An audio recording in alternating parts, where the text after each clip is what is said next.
Olá, eu sou o Thiago Quatti e esse é o Larvas Incendiadas, um podcast de divulgação de estudos de gênero e de sexualidade. A cada 15 dias trazemos um episódio novo, sempre conversando com pesquisadores e pesquisadoras dos mais variados estágios da vida acadêmica para divulgar suas pesquisas. Em função de alguns problemas pessoais, não conseguimos terminar a edição do episódio que seria lançado essa semana. Para não ficar sem conteúdo, o pessoal da HQ da Vida veio ao nosso resgate e autorizou a reprodução em nosso feed de um episódio que gravamos em parceria. Beatriz Santos, Dan Carreiro e eu conversamos com João Manuel de Oliveira, que é doutor em Psicologia Social e professor visitante na UFSC, sobre os estudos e teorias queer. Nesse episódio, João nos oferece uma pequena introdução a esse campo indisciplinado do saber. Fique agora com a nossa conversa. HQ da Vida, um podcast de histórias, sem quadrinhos.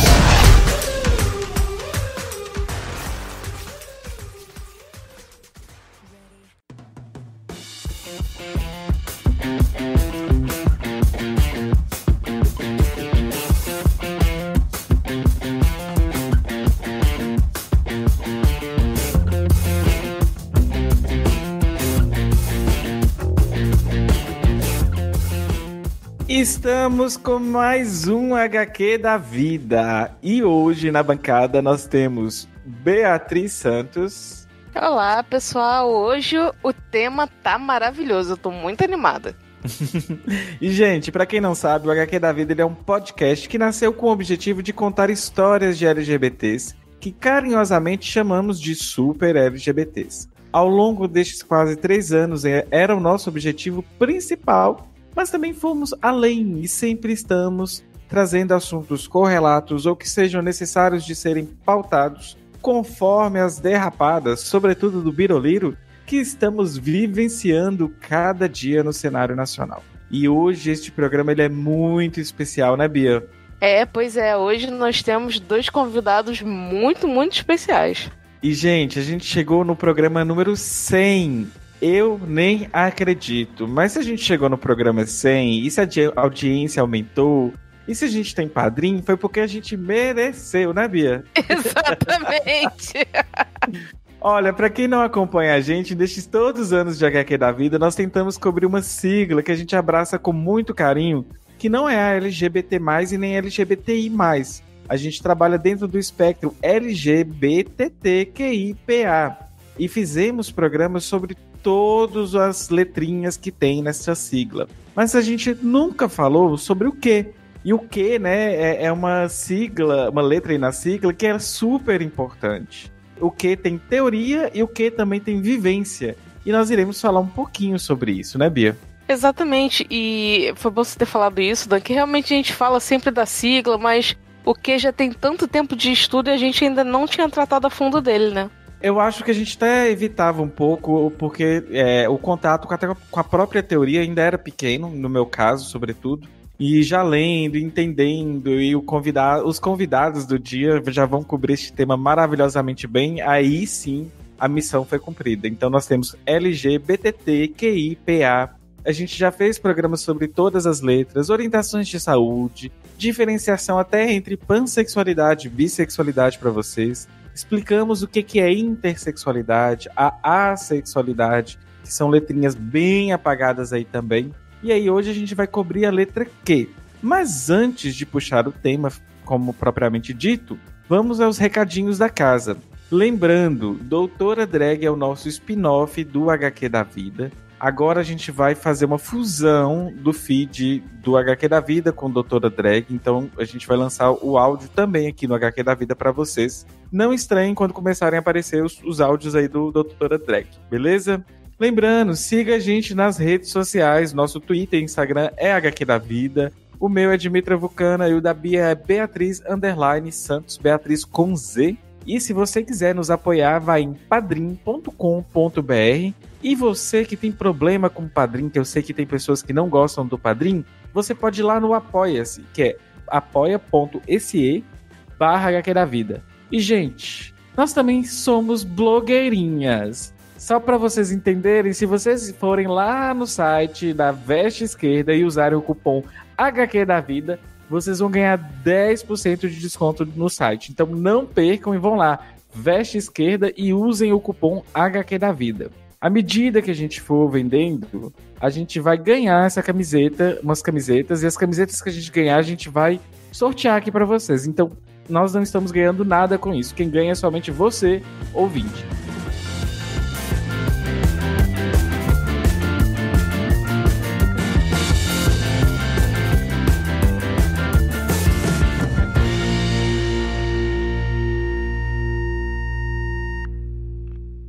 Então, pessoal, o tema de hoje, nós vamos falar sobre queer. E para falar sobre isso, precisamos de um help universitário lá do podcast vizinho do Larvas Incendiadas, Thiago Coati. Olá, gente. Acho que vocês já devem estar cansando de mim, né? Todo episódio eu tô aparecendo por aqui. Né? Inclusive, gente, eu tinha vontade de chamar Thiago para participar do HQ da Vida. Ele foi e montou Larvas Incendiadas. Então acaba que eu tô chamando ele. Ele não sabe, mas ele tá participando sem saber, né? Faz parte. E, pessoal, olha só. Pra gente desembolar este tema hoje, que é um tema super interessante. Aqui no HQ da Vida a gente já falou sobre LGBT e o que a gente pulou, o PA a gente continuou, e no que a gente tem teoria e também temos o que é queer. Nós precisamos entender como funciona isso e desembolar um pouco para vocês. Hoje nós vamos começar o programa no básico, nível 1 mesmo, e para isso eu trouxe o João Manuel de Oliveira. Quem é você na fila do pão, João? Oi, boa noite. Eu sou João, eu sou uma bicha branca europeia que está passando um período no Brasil. Trabalho com teoria queer já faz um tempo, trabalho com teoria feminista, estudos de gênero, sou professor na Federal de Santa Catarina durante um período. E só uma pergunta, João, você vai ficar por um período aqui resolvendo suas pesquisas e depois você vai voltar para Portugal? Não estou pensando em voltar para Portugal, não. Mas também não sei muito para onde é que vou, então. Gente, eu já li um livro maravilhoso do João, que é Desobediências de Gênero, e João tem várias pesquisas sobre isso. Se você quiser só explicar para o ouvinte quais pesquisas e livros que você tem, só para o ouvinte já se localizar aí contigo. Então, esse meu livro, Desobediências de Gênero, é um trabalho que eu fiz quando eu estava fazendo um período na Bahia. É um livro que nasceu em Salvador, é um livro que foi ganhando as cores da cidade, que não são as cores da Daniela Mercury, que tem que ver com a discussão de negritude, de feminismo negro. Meu livro tenta contar uma história do feminismo e das desobediências de gênero, tentando atender a outros campos que não apenas o campo da eterna branquitude. Então, não é um livro de feminismo branco, é um livro que tenta pesquisar outras maneiras de pensar o gênero, cruzado com raça, cruzado com sexualidade e outras questões. Meu trabalho tem muito que ver com isso. Eu nunca trabalhei sempre sobre questões de teoria queer, estudos feministas, e sempre com uma perspectiva de tentar pensar essas questões de um modo mais complexo. Ou seja, não é possível pensar o gênero sem pensar a raça, sem pensar a sexualidade, sem pensar a classe. Em Portugal, eu faço parte de um partido político chamado Bloco de Esquerda. Nesse partido, a gente tem uma espécie de uma frase, que é: vamos fazer as lutas todas. Então não tem como dizer assim, agora vamos deixar as pessoas negras esperando e vamos resolver o problema das mulheres brancas. Ou não tem como dizer, vamos deixar a classe de lado porque o que nos interessa é o gênero. Meu trabalho sempre foi misturar essas coisas, então é um trabalho de mistureba, essencialmente. E por falar no seu trabalho, né, assim, quem tá chegando aqui agora e não sabe nada, eu queria, assim, mostrar para o ouvinte, né, o que é queer mesmo, né, porque as pessoas confundem, muito se fala, inclusive debates de internet costumam ser rasos, né, eles não aprofundam no que deveria de fato aprofundar, e muito se fala, mas muito não se sabe também sobre isso. Então, o queer, para começar, não é.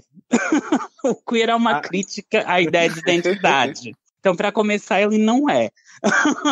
Adorei. O queer é muito mais uma forma de não identificação. De dizer assim, nos códigos que vocês usam, eu não quero fazer parte desse lixo. Então, por exemplo, masculino e feminino, não obrigado.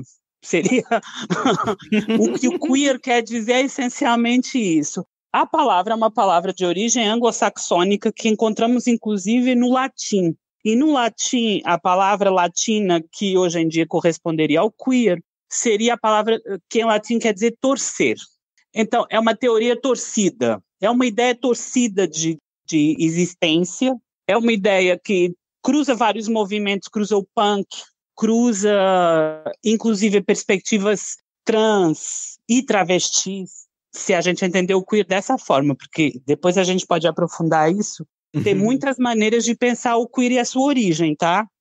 A origem do queer mais canônica, com a qual eu discordo, é uma origem que vai localizar o queer no ativismo das pessoas com HIV/AIDS. Nos Estados Unidos disseram assim: o nosso problema não é ser gays ou héteros, o nosso problema é que estamos fora da norma, e por isso a gente está morrendo.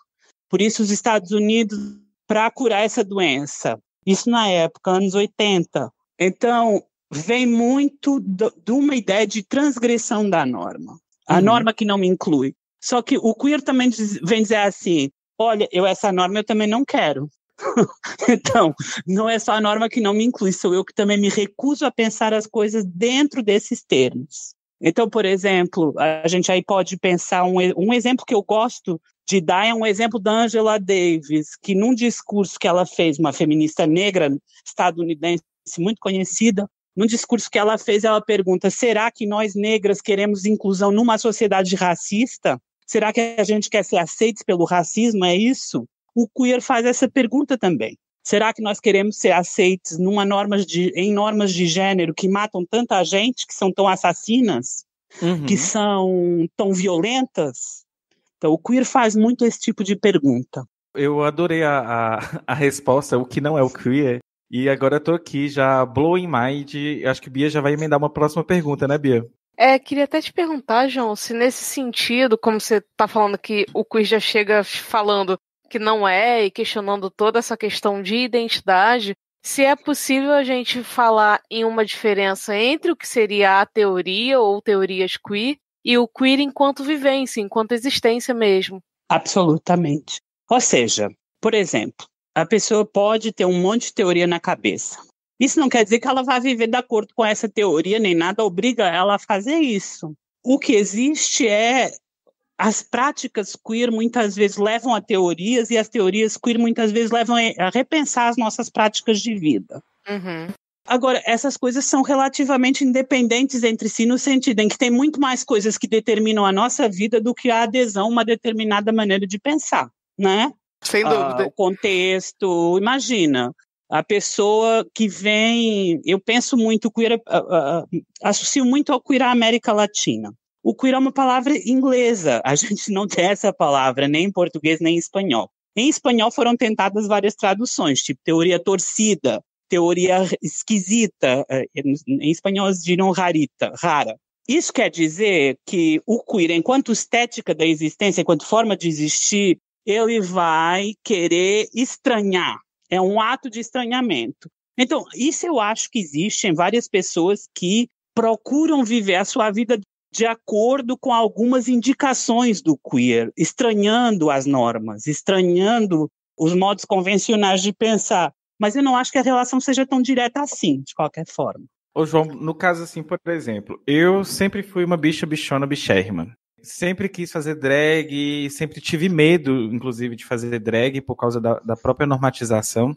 E um dia eu taquei o foda-se e sem teoria queer, de certa forma, eu me identificando com isso, sem a teoria, eu já parto para uma vivência. Neste sentido, a teoria ela também abraça as vivências, ao mesmo tempo que existem teorias que podem balizar, falar, discutir, pesquisar sobre. Então, mas assim, até que ponto é que o fato da gente fazer drag não faz parte de uma rede maior de práticas, onde eventualmente a teoria queer também está envolvida? Ou seja, mesmo sem a gente conhecer, a gente pode estar recebendo a influência disso sem ter consciência de que está. Por exemplo, a Butler, quando isso vai escrever o Problemas de Gênero, ela fala em entrevistas, ela andava circulando em bares de drags em Nova York, e isso foi um input importante para ela escrever o Problemas de Gênero. Eu acho que o mesmo se passa em relação às teorias, elas circulam pelo mundo também, elas vão alimentando determinados imaginários culturais, E muitas vezes, sem a gente ter noção, elas estão aí na nossa vida. O que não é dizer que a gente tem que funcionar de acordo com as teorias.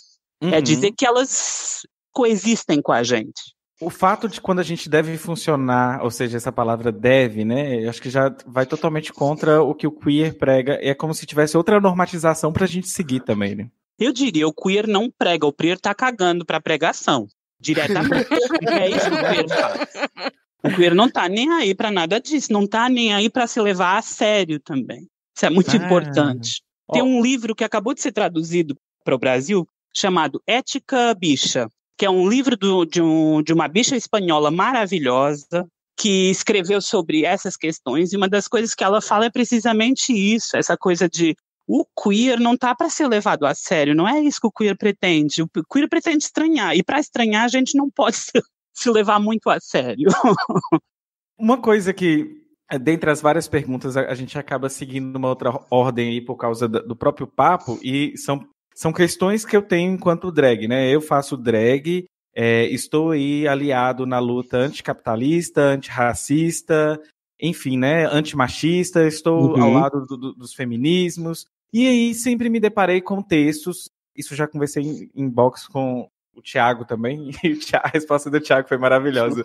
Mas aí eu te questiono aqui também. A gente vai chegar nesse ponto aqui só para falar em passando sobre as questões dos feminismos, e tem um feminismo radical. E nossa, eu me deparei com um texto, e aí assim, eu não sei quem é a feminista, qual é a teoria, se é uma pessoa acadêmica ou fora da academia, não é o mérito do texto, eu nem lembro mais do texto, mas eu lembro da pergunta central do texto. Olha só o que eles trabalhavam. Elas queriam amarrar um argumento de que fazer drag é literalmente na mesma simetria igual ao blackface, é como se fosse o human face. Esses são textos que volta e meia correm, volta e meia chegam para mim, e eu sempre saio pela tangente porque, primeiro, eu não vou atacar um feminismo por não saber também ter as ferramentas para responder. Eu sei que eu sou drag por identificação, por uma cultura LGBT, por uma cultura de resistência, sabendo o histórico, a gente já trabalhou aqui no programa, histórico de como drags e travestis no Brasil eram resistência e são resistência. Historicamente. E eu não vou pensar na lógica lá dos teatros ingleses ou na época shakespeariana, que os homens ocupavam espaço e as mulheres não poderiam ocupar, e por isso estamos fazendo uma face. Só que assim, mesmo sabendo dessa parte de historicidade, eu falei assim, como eu me posiciono enquanto drag, sem atacar outros feminismos, eu não sei. Não, mas assim, eu vou pegar já indiretamente ao centro da questão. Se uma coisa é transfobia, ela não pode ser feminismo. Se uma coisa quer dizer... Eu trabalho em feminismo e sou feminista já há muitos anos, isso não me coloca em nenhuma posição especial, eu acho. Mas a minha opinião é essa, se é transfobia, a gente já está fora do domínio do feminismo. Se é uma tentativa de dizer quem pode dizer o que sobre gênero, a gente também já está fora disso, porque gênero todos temos, todos fazemos gênero. Então, se é uma questão de só mulher pode dizer, mas quem é que define o que é mulher? Basta ver o debate na teoria feminista e nos grupos feministas. Eu, quando falo teoria, estou também falando teoria feita por grupos de pessoas, não é só acadêmica, em que a própria definição do que é ser mulher é dificílima dentro do feminismo. Quem conta como mulher? Então, o problema é que determinados grupos acham que detêm a chave para dizer assim, só você pode falar, você que aparentemente é homem. Isso é uma coisa que eu sempre, quando me perguntam isso, eu digo sempre, eu não sei bem se sou homem. Eu feminista, eu sei que sou. Agora, o homem, não sei se quer alguma coisa a ver com isso. Porque essas categorias são também formas de identificação política.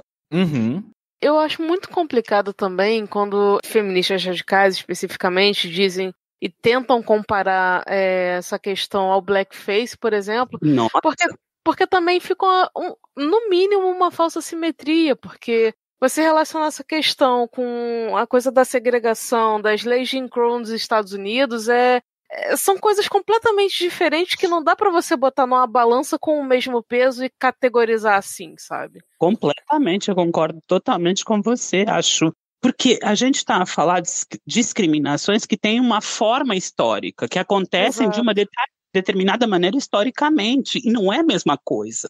No fundo, é uma tentativa de usurpação do espaço. E mais, é uma apropriação para definir de uma forma fascista, microfascista, quem é que pode contar como mulher ou não, para dizer que uma mulher que tem a pau já não é mulher. Uhum. Eu trago muito a questão da transfobia, porque o debate tem sido particularmente transfóbico. E, na minha opinião, quando a gente está na transfobia, a gente já está fora do feminismo. Porque não é para todos, né? Exato, já não é para todos e é bem incoerente, porque se pensar que essas mesmas pessoas afirmam que uma mulher não é definida pelo seu órgão sexual ou por ter ou não útero, como é que ela vai querer classificar também se tem ou não pau? Se tiver não é mulher, Claro. É totalmente contraditório. Eu sinceramente não sei como essas pessoas acham sentido nesse discurso, porque você diz uma coisa aqui, 2 segundos depois você está falando totalmente o contrário. E muitas vezes nota como esses grupos das rádios, eu não gosto nem de chamar as feministas radicais, porque o feminismo radical é bem mais complexo do que esse estereótipo que essas pessoas aparentam ser, que é esse grupo, o único interesse que tem, me parece, é se aliar, usar da mesma retórica de grupos conservadores em relação às pessoas trans, em relação às putas e trabalhadoras do sexo, que também são completamente retiradas da questão, como se não pudessem falar, porque eles que falam é um homem que fala através delas, é isso que alguns grupos neoabolicionistas vão dizer. Então eu tenho muitos problemas com essas formas de feminismo que tentam essencialmente regular o que é que pode ser a liberdade da outra, seja ela puta, seja ela trans. Eu acho isso muito violento nesse tipo de feminismo, né? Porque tem uma ideia de falsa consciência aí em certas mulheres para pegar e silenciá-las, né? Assim, não, você, mulher prostituta, você está tão oprimida que não percebe a opressão sobre si, deixa eu te libertar. Isso é muito violento com essas outras mulheres, né? Olha, eu acho que aqui uma metáfora que é útil para entender é a metáfora da missionária. A missionária que vai salvar povos africanos de si mesmos. É isso que essas pessoas fazem. Eu tenho dúvidas em chamá-las de feministas. Eu gostei da metáfora. Missionária é uma ótima metáfora para isso. Aproveitar desse missionarismo, porque, na verdade, muito desse discurso transfóbico dentro do feminismo radical, aí eu já estou aprofundando um pouco mesmo, desculpem o acadêmico, né? Mas ele nasce realmente dentro de programas de pesquisa em teologia. Nasce principalmente com a Mary Daly e com a Janice Raymond, que são feministas radicais ali da década de 70, que começam a desenvolver todo um aparato teórico altamente transfóbico.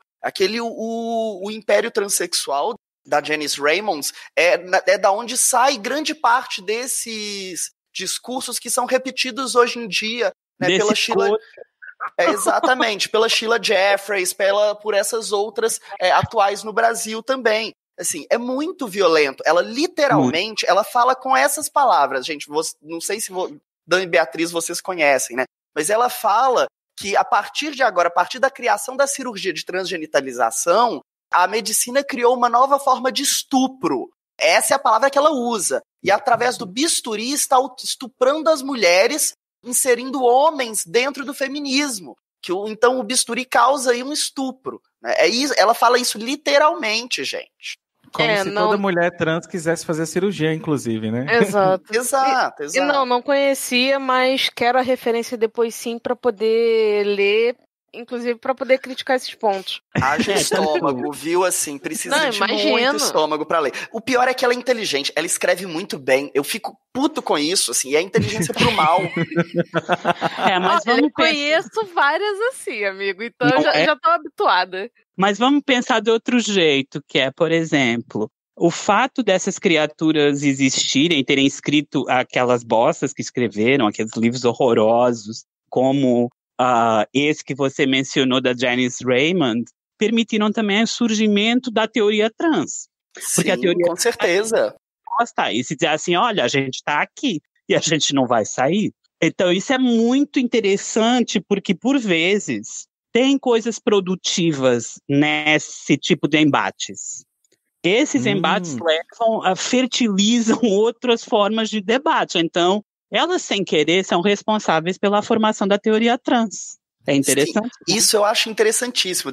Já que estamos aprofundando, e eu gosto de dar os nomes, João, eu sempre gosto, eu acho importante, né, assim, para o ouvinte que não conhece, isso que o João tá mencionando, é especificamente o nascimento da teoria trans mesmo, surge, quer dizer, não foi a primeira, mas é o que ganha muito destaque, né, é um texto da Sandy Stone, que é O Império Contra-Ataca, fazendo justamente, já que o texto da Janice Raymond chama O Império Transsexual, ela pega e contra-ataca escrevendo esse texto, que é O Império Contra-Ataca, que a Sandy Stone era uma mulher trans, que era engenheira de som da Olivia Records, né, de uma empresa de música, de gravações feministas dos Estados Unidos, e após ela ser demitida também por protesto de feministas radicais, falando que essa era uma empresa exclusivamente feminina, exclusivamente de mulheres, e excluíram então a Sandy Stone, ela pega... apesar também, o contexto é um pouco mais amplo, né? Tinha uma série de outros protestos acontecendo também que as feministas radicais estavam fazendo contra mulheres trans, principalmente dentro desse meio da música. E aí a Sandy Stone pega e escreve esse texto, que é um manifesto, até hoje, inclusive, muito potente, muito incrível. Né? E convocando, é um manifesto teórico que convoca, inclusive, as pessoas trans a falar mais sobre si, né? Ele analisa também as autobiografias de pessoas trans ali de uma forma muito incrível, né? Eu gosto muito desse texto dela. Uma coisa muito importante, que ataca o discurso do corpo errado. Sim, sim. Maravilhoso. Tem, né? Um discurso biomédico de que pessoa trans nasceu no corpo errado, sem ter em consideração as possibilidades de modificação corpórea. Tanto que até hoje, quando a gente tem notícias, né? Agora acho que diminui um pouco, mas quando começou a ter essa grande movimentação da mídia em cima da questão das cirurgias e tudo mais, mas ainda hoje em uma novela ou outra, se você passar rapidinho, a gente sempre ainda escuta esse discurso de fulano nasceu no corpo errado, ou a pessoa é um menino trans, é uma menina trans, então mostra de repente falando com pais ou com pessoas próximas, e sempre tem, mesmo que indiretamente, essa coisa de tá no corpo errado, então vamos alinhar agora, tem sempre que dar uma normatividade para aquele corpo. Como a gente, na nossa linguagem mesmo, não tem essa coisa do pronome neutro, né? Parece que quando se faz reportagem sobre isso, ainda hoje as pessoas não demonstram nenhum esforço para ser mais inclusivo com a questão. Eu acho que você pegou muito bem isso, porque a questão do corpo errado é um discurso que vai alimentar toda a intervenção terapêutica até ao movimento da despatologização, até o momento em que se tenta retirar a transexualidade enquanto categoria de doença, e esse discurso é a forma patologizante, a forma de entender a transexualidade como doença, e faz parte dessa proposta teórica de entender a pessoa trans como doente. Mas é profundamente libertador se a gente pensar uma ideia de autodeterminação de gênero, por exemplo, que eu acho que já está presente nesses textos, de que o gênero é uma coisa que a gente vai determinando ao longo da vida e vai mudando, e vai viajando dentro do espectro do gênero. E isso é profundamente, é muito importante para a teoria queer, por exemplo.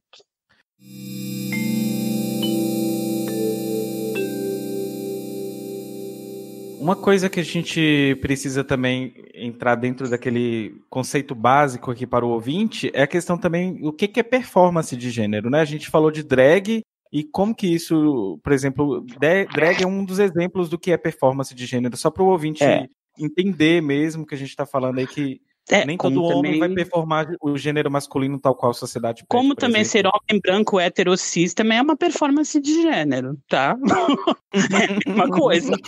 De vista de gênero, é um gênero que se faz, não é um gênero que se tenha, que eu tenha na minha posse e que seja imutável. A performance de gênero aponta para uma possibilidade de eu fazer o gênero. Agora, eu não faço o gênero fora de determinadas normas que vão permitir que o meu gênero seja lido. Ou seja, o meu gênero só é reconhecido como gênero se ele for lido de acordo com determinadas normas. Senão ele não é lido nem como gênero. Entendi. Esse gênero tem a ver com isso. Eu acho que isso é interessante porque ajuda a gente a responder certas críticas que são feitas aos estudos queer, certas críticas são feitas também a ativistas queer, de que talvez o gênero seria, a forma como esses estudos entendem o gênero é muito voluntarista, né? Essa é uma crítica muito feita. E bem, não é, né? Falar de performatividade, como a Butler fala, ou como tantas outras autoras falam, primeiro, é dizer, sim, é construído, mas não é construído de uma hora para outra. Não é peguei uma roupa, ponto, acabou. Né? É um processo realmente altamente regulado. É um processo de construção ao longo do tempo, feito por uma série de repetições de atos, né? E que também depende, e que pode falhar ou não. E esse falhar ou não também depende de uma série de outros contextos que atravessam. A Butler diria que sempre falha. Sim. A Butler acha que o gênero sempre falha, porque se eu não falhasse, as categorias estariam totalmente sólidas, e elas não são totalmente sólidas. Para mim, é muito uma perspectiva de quem olha. Se eu quiser olhar e ver só estrutura no gênero, eu consigo fazer isso. E aí eu vou olhar para problemas tipo, as mulheres são mais oprimidas que os homens em quase todas as culturas. As mulheres sofrem mais violência de gênero em quase todos os lugares. Seria uma abordagem mais estrutural, que também é importante para determinadas coisas, sobretudo para exigir políticas públicas. No entanto, eu posso olhar de outra forma e ver como é que as próprias pessoas, a sua expressão de gênero vai mudando ao longo do tempo. E mudando, inclusivamente, ao longo de um dia, ela muda.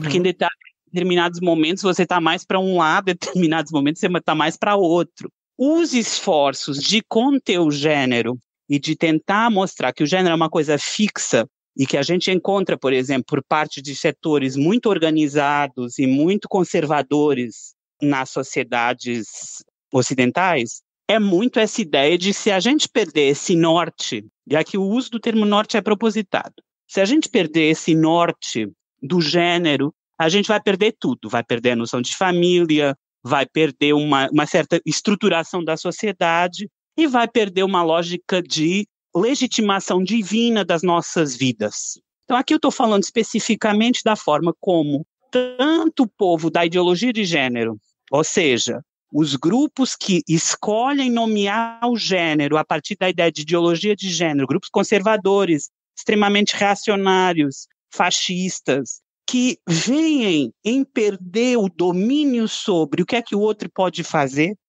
como perder o mundo. Eles perderam o mundo. E, na realidade, eles já perderam. Não tem mais controle. Não tem mais controle. E por isso, justamente, essa tentativa de controle a todo momento, né? Sinal que está funcionando a contrapartida. Exatamente. Você vê isso nesses setores que eles estão perdendo o controle de definir o que é que o outro pode fazer. E o gênero é um campo de experimentação muito ativa, já faz muito tempo. A gente, todas mais ou menos, andamos a fazer experimentos de gênero, experiências de gênero, que tem que ver com simplesmente não aceitar que só há dois, isso para eles já é um problema gigante. O fato de poder ter mais que dois gêneros já é loucura. E, sobretudo, poder vivenciar várias nuances desse espectro de gênero. Então, tudo isso é muito assustador para determinados grupos, porque também a forma como esses grupos funcionam é através do controle, que eu sonho em controlar a sociedade inteira.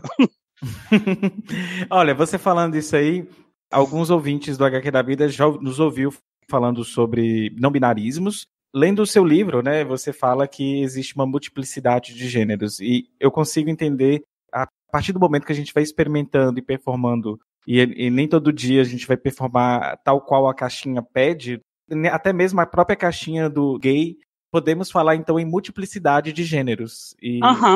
Não, e note, e é muito aquela questão do voluntarismo, muitas vezes a gente não controla. Por exemplo, você está conhecendo um boy novo, que você não conhecia, e até quer fazer uma voz um pouco mais masculina, por determinadas razões que têm que ver com o fato de os corpos, na comunidade das gays, os corpos efeminados são corpos desvalorizados, são corpos que são tratados abaixo de outros corpos que são mais valorizados, que são os corpos lidos como mais masculinos.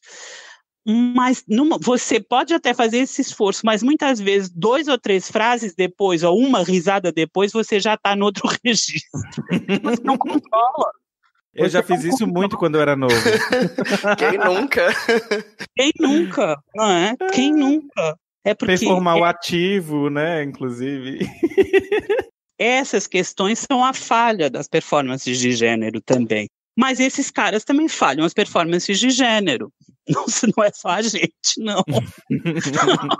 Você vê, por exemplo, determinados exemplos de masculinidade assim mais desbragada, mais evidente, que quase roçam uma certa ideia de homossexualidade. Então, essas leituras da falha, elas nos ajudam a mostrar como o sistema de gênero é muito fluido também. Ele é fluido e não é ao mesmo tempo. Eu adoro as respostas de quem lida com queer, né? Porque as respostas são também abre outras possibilidades e deixa aí o campo em aberto. Eu acho isso interessante. Pensando nisso, João, eu queria ver com você o seguinte. Eu já gostei muito e comecei o HQ da vida pela pauta LGBT, mas com certeza se eu ouvi os HQs da vida passados, em algum momento tinha ali um gay, em 2016, muito liberal e cooptado em alguns momentos, porque provavelmente dá para perceber essas nuances em mim a partir do momento que eu vou aprofundando em algumas outras áreas, como eu tenho feito nos últimos anos.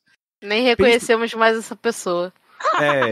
Cada dia eu fico mais insuportável na internet. Aquela bicha chata, que só vem falar... mas vocês estão defendendo o banco? Porque o banco quer diversidade. Eu falo, pau no cu do banco. Enfim, tenho ficado uma bicha muito chata, inclusive. Uma bicha muito crítica. Não chata no sentido disso, mas é porque as pessoas não gostam que a gente corte o barato delas, né? Olha o banco, o Burger King fazendo isso, abraçando a diversidade. Não é bem assim. Volta aqui, amigo. Vamos sentar e vamos conversar. Então nós temos aí, pelo que eu entendendo, né, eu estou iniciando nos estudos, existe o movimento queer e existe o movimento LGBT como questões distintas. Posso afirmar isso? Eu não afirmaria dessa forma. Por quê? Porque em muitos países o queer e o LGBT se cruzam e se misturam. No caso do Brasil, em alguns momentos isso ocorre.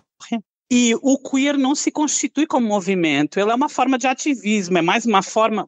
Imagina, se a gente pensar, o Leandro Collin, num livro que ele tem, Que os Outros Sejam Normal, que tem um título maravilhoso, Que os Outros Sejam Normal, o Leandro diferencia movimento LGBT e ativismo queer, tá? Como forma de mostrar que não são propriamente equivalentes.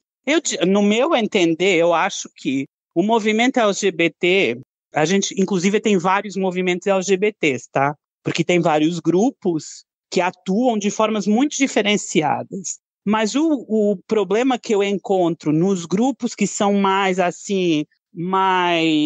centrais, digamos, é muito essa questão. É uma questão, como eu falo em vários trabalhos que fiz, e usando um conceito que vem também da teoria queer, são muito homonormativos. Ou seja, eles acabam por nos vender, e aqui a palavra vender é propositada também, a normatividade encapotada, através da inclusão numa economia de mercado. Então a gente ficou à venda de repente, e um exemplo bom disso é, por exemplo, no Orgulho, em Madrid, teve um episódio, há 2 anos atrás, um casal de lésbicas foi escorraçado por estarem se beijando no Burger King. Mas o Burger King desfilava no Orgulho de Madrid. Tá vendo o problema? Então, eles tinham a bandeirinha na porta. A bandeirinha do arco-íris na porta. Então, o que eu estou tentando trazer é que o movimento LGBT, numa tentativa de garantir determinados direitos, também comprou outras partes do Estado, que não são muito interessantes, eu diria. Então, por exemplo, você tem, no caso do movimento LGBT, um investimento de anos e anos na questão do casamento, que é uma forma de garantir a propriedade privada. Demais, e não só isso, faz isso também. Mas é uma forma que para muita gente era desejável. Agora, será que é interessante você conseguir isso através de fortalecer essa instituição. Ou seja, porque se você está pedindo inclusão numa instituição, você está fortalecendo ela. Você está dizendo, essa instituição é tão importante, se a gente conseguir entrar, a gente vai ter direitos iguais. Uhum. Não, e é interessante que você puxando isso, lembra justamente a fala que você disse lá no começo da Angela Davis, se questionando, será que a gente realmente quer fazer parte disso? A gente quer inclusão nessa sociedade quebrada, tão excludente da forma como ela é? Tipo, é tão importante a ponto de certa forma, a gente se aliar a isso, mas sabendo que, na mesma proporção, outras pessoas estão sendo negligenciadas ou sofrendo opressão e tudo mais, né? Faz a gente botar mesmo a coisa para pensar, né? Se questionar se a gente quer isso. O que eu te responderia, a partir da perspectiva queer, eu diria, a perspectiva queer não vem dizer o casamento não presta. Perspectiva queer viria dizer assim, a gente pode utilizar o casamento para destruir outras lógicas. Por exemplo, com a lei do casamento, eu posso conseguir dar cidadania a alguém que precisa. Então, uma teoria também é uma prática da sabotagem. Ao fazer isso, eu estou usando o casamento para outra coisa que não foi desenhado, mas que permite. Então, o queer é muita prática de sabotar, tá? Não, isso para mim é o mais legal, na verdade. Até porque se a gente for pensar, aqui no Brasil especificamente, a história do... E isso, assim, até para jogar com o João e contra o João, com o queer e contra o queer nesse debate aí do casamento. Porque se a gente for... E isso eu fiz, na verdade. Esse é meu estudo, foi minha dissertação, né? Eu fui ver os debates jurídicos sobre homossexualidade no Brasil desde a década de 80. E exatamente a pauta do casamento, ela surge quando? Ela surge ali na década de 80. Na década de 80, principalmente por causa da crise da AIDS, um bando de bicha tá morrendo, né? E os bens estavam indo realmente voltava pra família, que já não tinha mais nada a ver, assim, você já não tinha cortado laços completamente. E era uma forma, inclusive, de você tentar garantir a estabilidade do casal, assim. É uma pauta, assim, que tem a ver, sim, com garantia de patrimônio, claro que tem, mas tem também como uma forma de sabotagem aí dessa família heterossexual. E também, e não é só patrimônio. O que eu percebi, assim, são 3 eixos que estão por trás do debate sobre casamento. É o eixo do dinheiro, da saúde e da nação, tá? Um desse eixo é o que a gente já falou, que é o patrimônio, né? É o dinheiro, é o que eu chamo de dinheiro. O outro, o João também mencionou, que é esse de garantir nacionalidade. E o outro também, que é muito importante pra gente, principalmente nesse contexto, muitas vezes, de AIDS, é plano de saúde. Tudo bem que, assim, uma vez que você casa, você tem direito de incluir essas pessoas. É uma forma ainda neoliberal, claro, é verdade, temos que lembrar disso, né? Porque o interessante talvez seria lutar por uma saúde pública, ainda mais lembrando do SUS, aqui no Brasil, importantíssimo, né? Mas é uma forma também, às vezes, de sobrevivência, né? Você tá morrendo, você precisa de algum tipo de tratamento. Gato, enfia aqui no meu plano de saúde, bora entrar aí, bora conseguir isso também. Não, isso sem dúvida. É uma estratégia. Sem Thiago, dúvida. mas quem está em condição de oferecer isso? Que classes podem fazer isso? Sim. Só, é que não só são elite. todas as classes. Não são. É classe média. Sim. Não tá nem aí para essas questões, resolve de outro jeito. Mas a classe média é quem tem acesso a isso. Então, é muito. Quando a gente entra com uma análise interseccional dos efeitos dessas políticas, elas ficam muito presas na classe média. Total. Que justamente seria uma das nossas próximas perguntas, essa relação mesmo, né, da intersecção com classe, raça, e realmente, quem teria acesso a isso é a classe média, e se a gente for pensar nas outras estruturas, como é que essas pessoas resolvem ou resolveriam isso? Elas sempre resolveram de formas mais ou menos...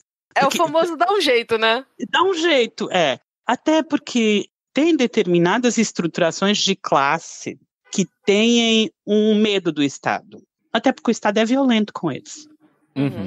Se a gente pensar em classes sociais, por exemplo, que são marcadas pela distância face aos centros urbanos, que são comunidades populares, aí o Estado é uma coisa meio que a gente... Eu tenho vários amigos que diziam assim, uma das coisas que eu tenho medo no casamento é que depois o Estado fica com o meu nome lá. E fica com o meu nome lá que eu sou gay. E se precisar vir matando, tem o meu nome lá. Uhum.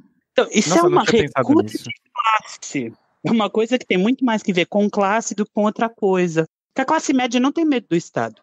Gênero se intersecta com tudo, porque gênero não tem sentido, nada tem sentido sem as outras. Porque a gente hoje em dia fala de grandes matrizes de dominação. Matriz de dominação e opressão. E, por exemplo, você sem entender pelo menos essas 3, mais a sexualidade e outras 1000 que tem, você não consegue posicionar as pessoas no mundo. Uhum. E eu acho que completando um pouco o que o João falou, assim, eu acho que para o queer, né, para uma perspectiva queer, essa separação nunca é possível de ser feita, Nunca. né, assim, porque a perspectiva queer é uma perspectiva necessariamente marginal, né? A pergunta, assim, para mim, que sempre é fundamental de ser feita por uma perspectiva queer, ok, porque assim, percebam que o queer nunca é uma coisa muito definitiva, né? A perspectiva queer sempre é uma perspectiva muito parcial, uma perspectiva temporária. Então a pergunta fundamental é sempre perguntar o que sobra, o que está à margem disso, né? Sempre olhar para as margens e tentar construir sempre a partir das margens. E essa margem, ela sempre é necessariamente interseccional, né?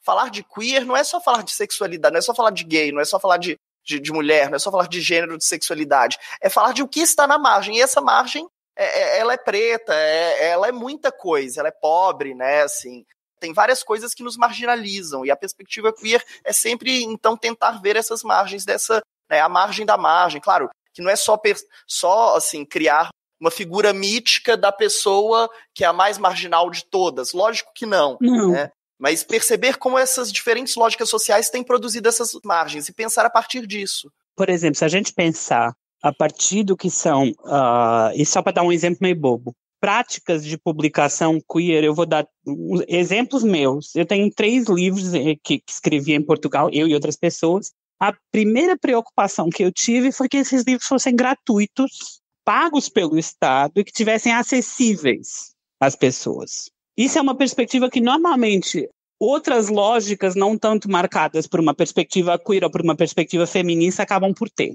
porque estão mais interessadas no mercado. Eu precisamente quero ou queria que esses livros não tivessem valor de mercado, que eles pudessem servir para as pessoas se apropriarem, usarem, fazer o que quisessem. E já tem 4 livros assim. Por quê? Isso faz parte também de, um pouco para pegar no que o Thiago estava dizendo, de pensar uma teoria que não está nem aí para o centro. Porque o centro é podre, o centro é fascismo. O centro é o homem branco velho mandando na gente.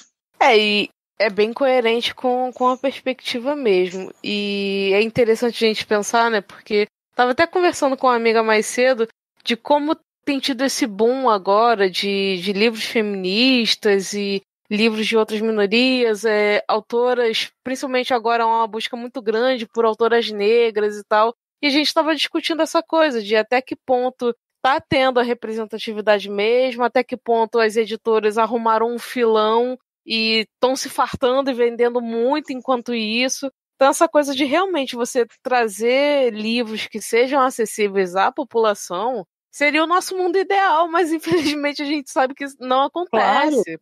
Mas tem práticas, experimentações editoriais assim no mundo queer. Por exemplo, tem uma editora na Bahia, que é a Devires, que o meu livro é tipo, acho que é R$25. Uhum. Então, que tem, ela não consegue botar gratuito, mas consegue botar num preço que o povo consegue comprar. Um pouco mais acessível, eu comprei por R$11,90, eu acho, o seu e-book. Não, imagina. Por R$14,90. Imagina, até tá em promoção. Corre, gente, quem estiver ouvindo, corre para procurar. Mas assim, a questão é, a gente tem que ter práticas de trabalho, de pensamento e políticas que sejam acessíveis às pessoas. Isso é fundamental. Claro. Eu acho, por exemplo, a gente tem muita questão, as pessoas não vão entender a linguagem, que é um livro acadêmico. Eu já tive muitas experiências de ficar impressionadíssimo com as leituras que as pessoas são capazes de fazer. Então, as pessoas são inteligentes, as pessoas não são idiotas. O problema é que a gente tem um sistema que nos toma todas por idiotas.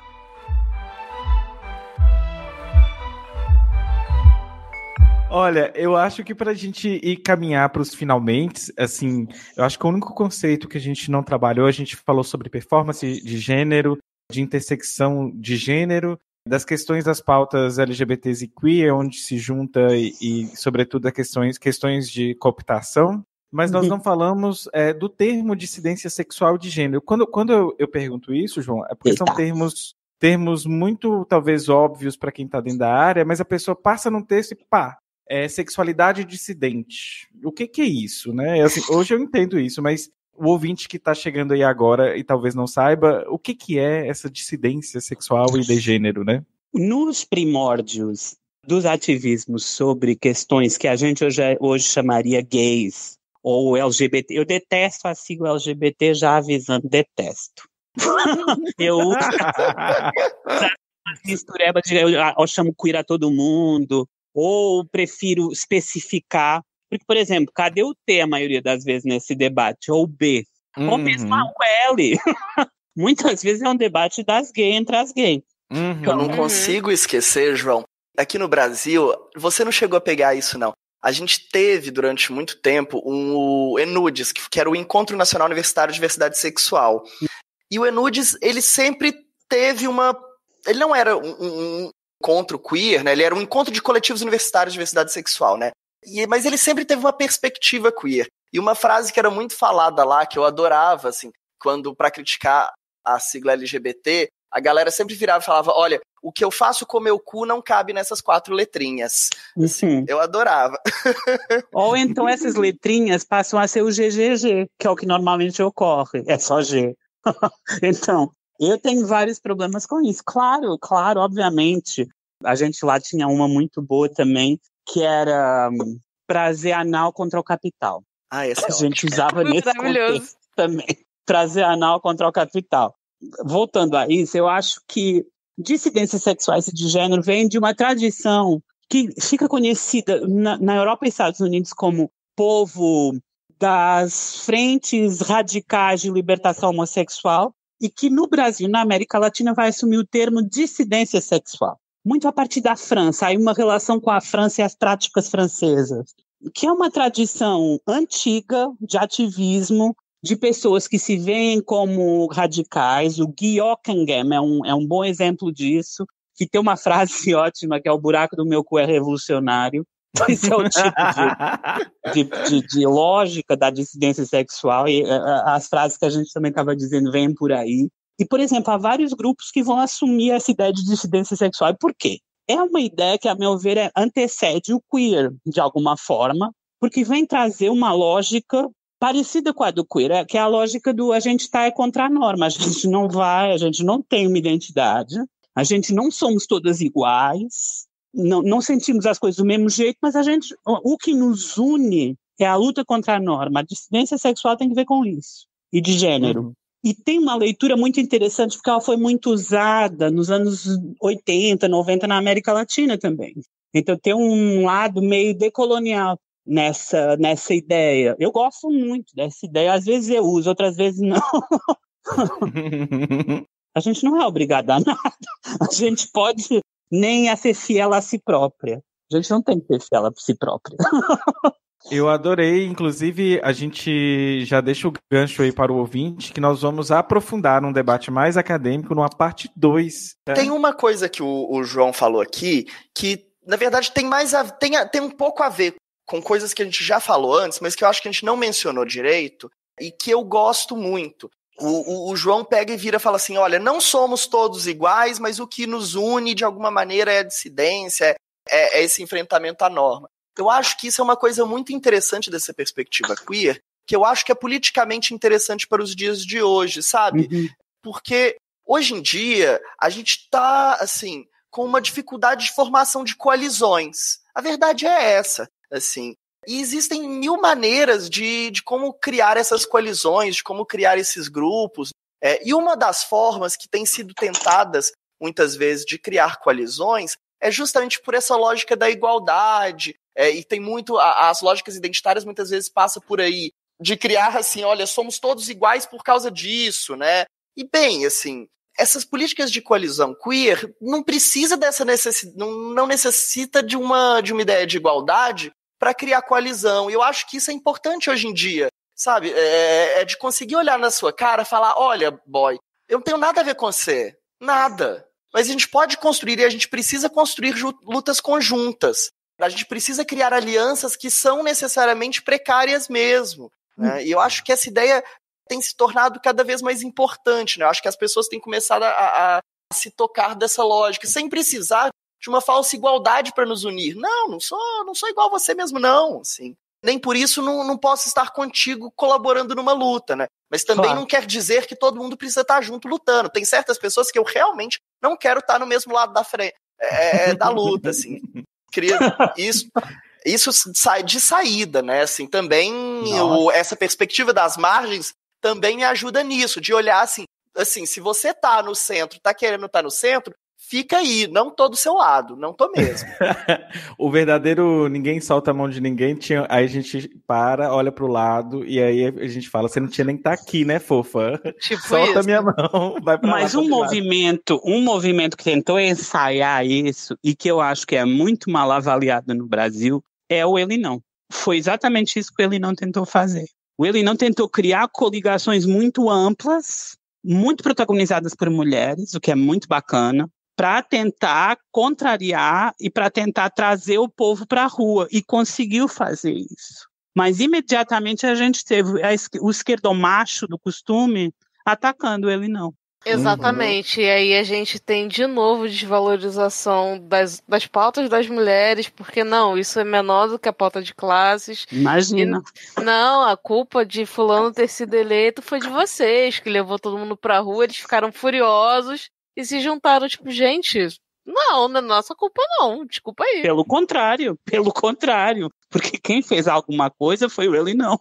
Exatamente.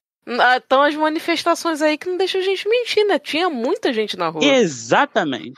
Eu queria trazer isso até porque eu acho que é um ótimo exemplo dessas coalizões que a gente precisa, que é a necessidade de, para determinados momentos, para determinados assuntos, a gente agregar grupos muito grandes de pessoas. A gente sabe que no momento a gente não tem que dormir com eles, para começar. A não ser que a pessoa queira. A pessoa não tem que levar eles para casa, gente. Mas num determinado momento, para determinadas lutas, podem ser úteis. É claro que não é com todo mundo, né? Tem povo que a gente não se pode misturar. Não, mas do centro pra lá a gente já não mistura mais, Thiago, tá certo. Claro. Eu fui num show do Johnny Hooker que eu dizia assim, vale tudo menos bolsomita.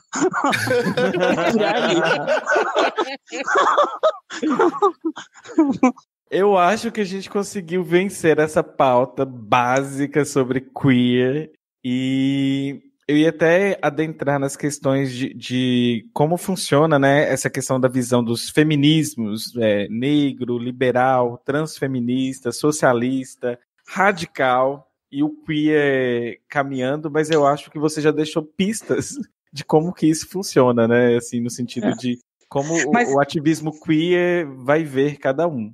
E também, mas eu queria reforçar essa ideia de que isso é a minha visão do queer, outras pessoas terão outras visões totalmente diferentes da minha. Que legal. A coisa boa é que a gente não fala uma só voz. Eu acho que isso é uma das grandes vantagens do queer. E da esquerda em geral. A esquerda não fala uma só voz. Isso é bom. O povo não está acostumado, porque o povo está acostumado àquela diversidade em pacote que é vendida no McDonald's, mas a verdadeira diversidade não é isso, não tem nada a ver com isso. Tem que ver com a prática democrática da dissensão, da discordância, do debate. É isso que a gente faz. E para finalizar, né, João e o Thiago, eu queria que vocês deixassem assim, sugestões. Eu já anotei aqui da Sandy Stone, né, o manifesto O Império Contra-Ataca. Ética Bicha, já estou doido para ler sobre Ética Bicha. É uma delícia, é fantástico. E eu coloquei também como não indicação a James Raymond, né? É James Raymond? Ok. Mas aí é importante ler o Império Contra-Ataca, tá? Para ler essa coisa tem que ler o Império Contra-Ataca também. Olha, eu vou recomendar um livro de uma pessoa trans, uma mulher trans, que eu aprecio muito o trabalho dela, a Meg Rayara Gomes de Oliveira, chamado Diabo em Figura de Gente. O subtítulo eu tenho o livro aqui, mas é algo, não vou encontrar, vou dizer rapidamente, é tipo Bichas Afeminadas na Educação, acho que é Bichas Afeminadas na Educação, o título. A Meg Hayara, eu já estou louco para poder entrevistá-la, estamos tentando... A Meg é luxo, a Meg é um luxo só. Depois, tem um livro também do Leandro Collin, que é uma compilação chamada Dissidências Sexuais e de Gênero, que é bem bacana.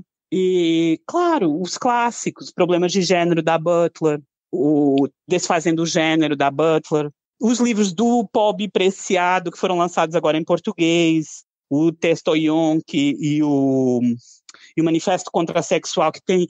É um livro, olha, é uma preciosidade a edição brasileira, tem um buraquinho que é o cu, que dá para meter o dedo. Então...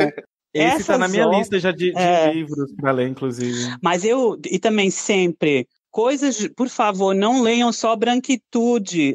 É muito importante dizer isso. Bem lembrado. Tem muitos trabalhos muito bacanas de feministas negras a pensarem, por exemplo, a Angela Davis, que tem a sua obra quase toda traduzida para português, e de feministas daqui também, feministas negras daqui. Então, nossa, é pesquisar. O povo também tem que pesquisar, tem o Google.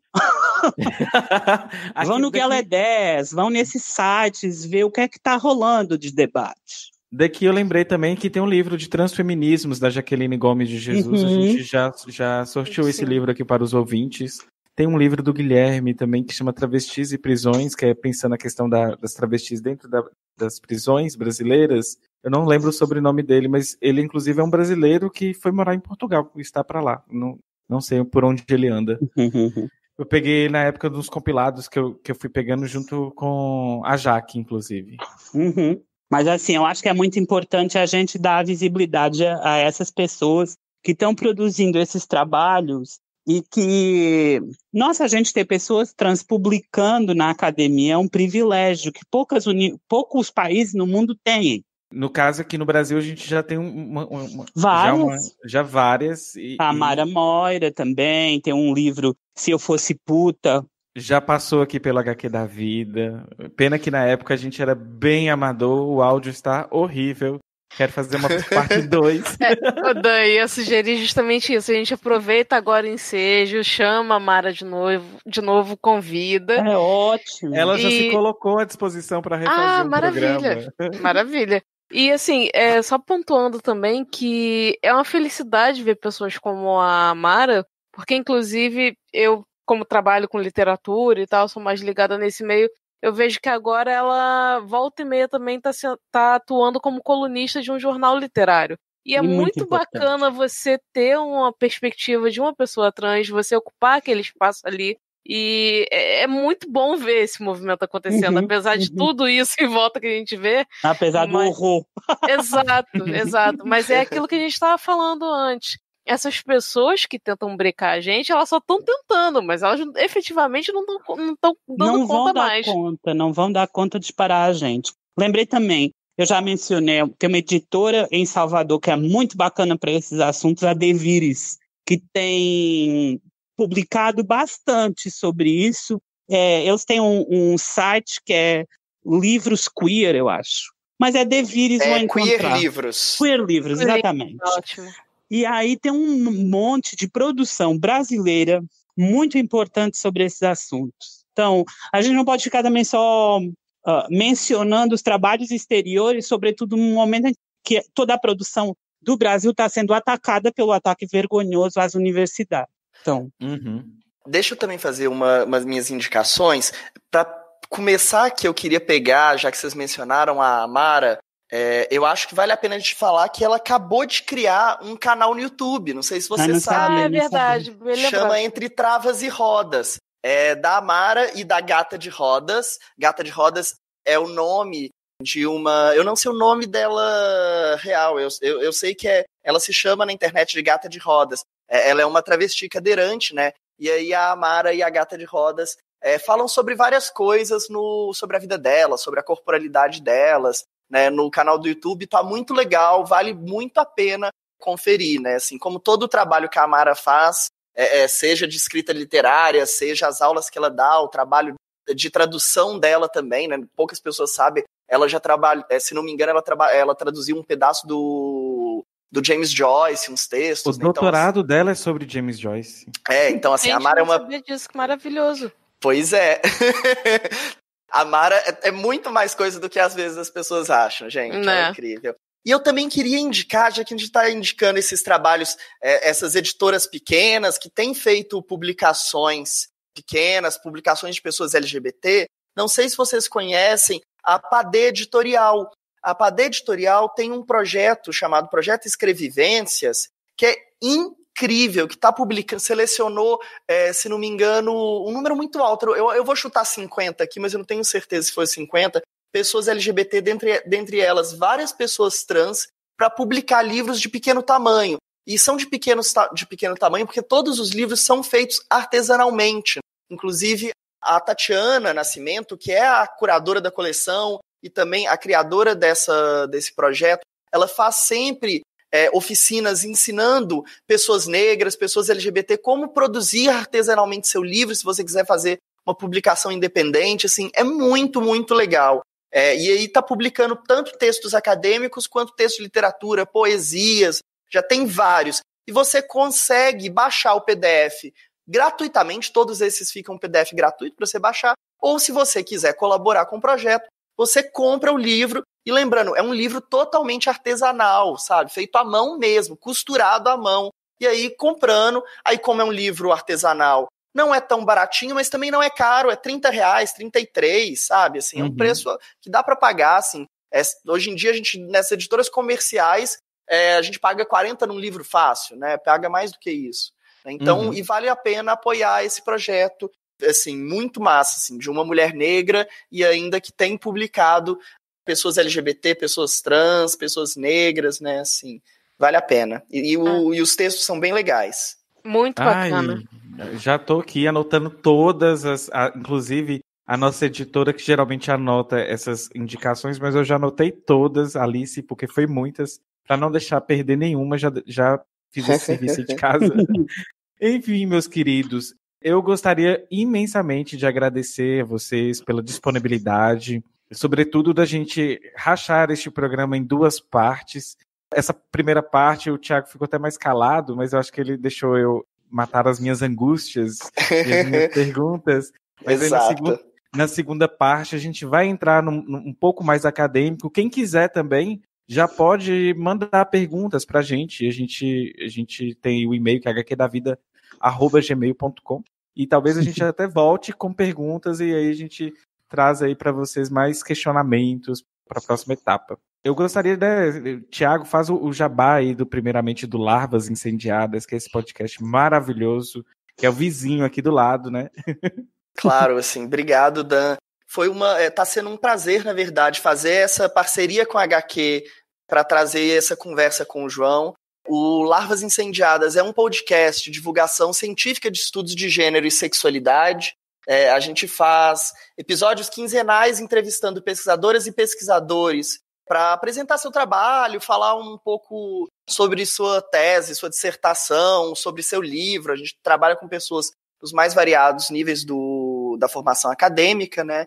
E eu acho, assim, eu sempre estou batendo nessa tecla que esses meios da gente se encontrar, se conectar e se também passar o nosso trabalho de outras formas que não são as escritas, sempre é importante, mas tem se tornado ainda mais importante nesse momento de ataque aos estudos de gênero, né? E de cortes também nos recursos da ciência. A gente está gravando esse episódio no dia que foi, eu quero, assim, acho importante mencionar isso, né? No dia que a CAPES acabou de comunicar o corte das bolsas ociosas no país.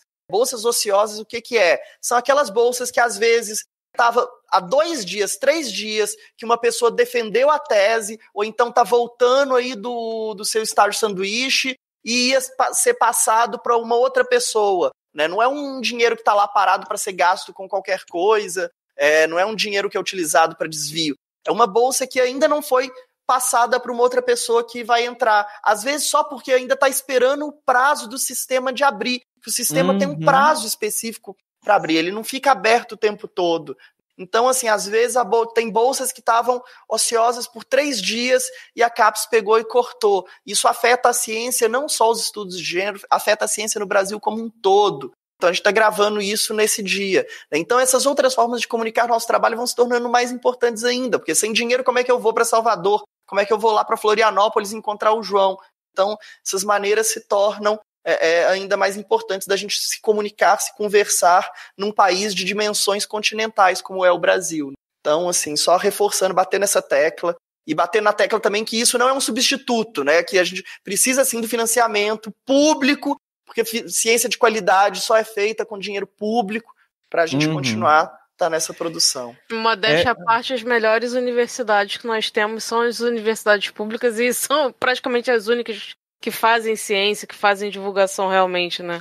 Sim. Não é como dizem que a gente não faz nada e estão tentando implementar na cabeça da população todo esse desmonte e muita gente acredita, mas na verdade querem acabar com a educação pública de qualidade, querem que todo mundo pague e muita gente não vai poder usufruir dessa educação, né? Justamente. Claro, e mais do que isso, sabe, Beatriz, eu bato muito nessa tecla da ciência ter que ser pública, porque não é para pegar e fingir, não sou uma pessoa que ignora que existe muito desenvolvimento de tecnologia e de ciência dentro de instituições privadas, mas uma vez que isso é patenteado, ou então não é nem patenteado, fica como segredo industrial, isso não circula, a gente não pode usar, então assim, para mim isso não é ciência, isso pode ser uma forma de conhecimento, mas não é ciência. Não fica disponível para a população, não gera nenhum tipo de benefício para nós, né, uma vez que isso não pode circular por aí. Não, e justamente por isso que a universidade pública é quem realmente devolve o que aprende para a sociedade, né? O que acham e dizem que é inútil, não, são técnicas, são práticas muito bem desenvolvidas e que justamente para beneficiar a população. Agora, a gente, acho que parte a gente e outras pessoas ligadas da academia também, né? É a gente tentar elucidar isso e fazer as pessoas acordarem. Assim, de alguma forma. A gente já tenta fazer isso, na verdade, né? Sim, super de acordo. É um final triste, mas verdadeiro. Inclusive, isso já vai ter um impacto grande. No meu campus, cortaram bolsas de auxílio para mestrado, doutorado, bolsa de monitoria, enfim, bolsas e bolsas. Estamos segurando ainda as bolsas de permanência, que são dos alunos que precisam desse dinheiro para permanecer dentro do Instituto Federal. Lembrando que os cortes não foram somente no ensino superior, foi na educação básica, porque os institutos federais trabalham com educação básica, e então a gente está aí neste caos, literalmente dedo no cu e gritaria. Só um adendo, Dan, que é importante lembrar também, além desses cortes, que aconteceram tanto no ensino superior, ensino básico também, é só importante frisar o seguinte, enquanto isso, nos colégios militares não houve corte. Então, se daqui a pouco vocês virem taxas de alunos provenientes de colégios militares com ótimo rendimento, não é disciplina, galera, é investimento mesmo que não foi cortado. Justamente. Enfim, gente, como host, a gente vai encaminhando para os fechamentos mesmos. João e Thiago, segura só um pouquinho aí que eu vou dar os recados de casa. Quem quiser entrar em contato com a gente, vai lá no hqdavida@gmail.com. Lembrando que euzinha, estou lá no nosso spin-off, que é Doutora Drag. Inclusive, a gente vai juntar os feeds, mas depois eu explico para vocês direito. Mas vai lá no canal nosso no YouTube, Doutora Drag. E se você quiser apoiar este podcast, você pode ir no apoia-se.com/hqdavida ou no padrim.com.br/hqdavida. Lembrando que a gente está no Twitter, no Instagram, Facebook, HQ da Vida Podcast. Nós temos um grupo que é chamado A Banca do HQ. A gente precisa de agitar este grupo. Temos um grupo no Telegram que é t.me/HQ da Vida 2. Estamos no YouTube, se você quiser apresentar para alguém que não conhece o podcast, só o áudio está lá também. Estrele a gente no iTunes, assine nosso feed, divulgue esses podcasts nossos. Quando tiver mulheres, usem a hashtag MulheresPodcasters, que é uma iniciativa lá da outra casa da Bia, LGBT Podcasters, que é outra iniciativa que a gente está tentando encampar aí, junto com Incendiadas, podcasters negros e Podosfera Preta também. Sempre que tiver, utilizem essas hashtags para divulgar os programas específicos. É uma forma de você divulgar e promover a inclusão aí dentro dessa podosfera que por muito tempo foi muito branca, foi muito hétero, e chega, basta. Enfim, é isso. Agora, João, todo final de podcast a gente conta até 3, 2, 1 e dá um tchau, tchau apenas. Então, 3, 2, 1, tchau, tchau! Tchau, tchau! Tchau!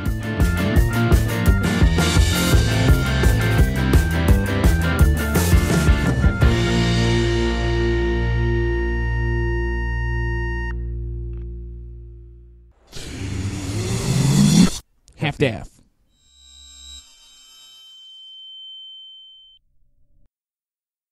Esse podcast foi editado por Alice Santos.